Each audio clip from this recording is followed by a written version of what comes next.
Open up your heart, what do you feel? Is real.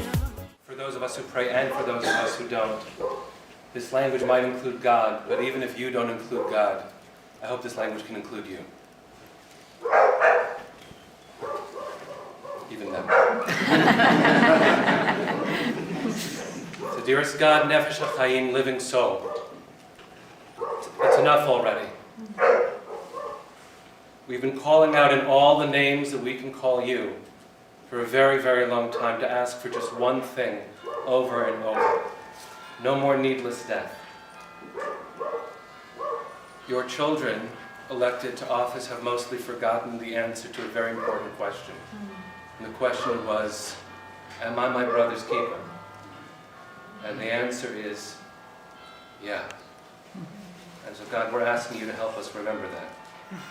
We're asking you to make it not something so strange to be brave enough to walk around our own neighborhoods tonight.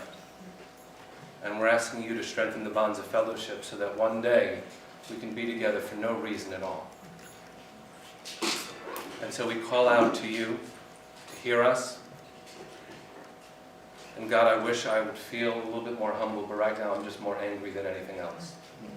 Because I want our children to live in safety, in security, and in freedom. Because the freedom our founders, the country's founders, dreamt of was not the freedom to fire a gun.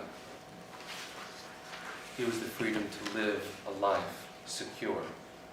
And so no matter what any of us look like, or believe, or feel like, we are stronger when we turn to each other, which means we're turning to you. May our streets be comforting, healing places for our children and our older people. And may we come together for no reason at all sometime soon. Amen. Amen.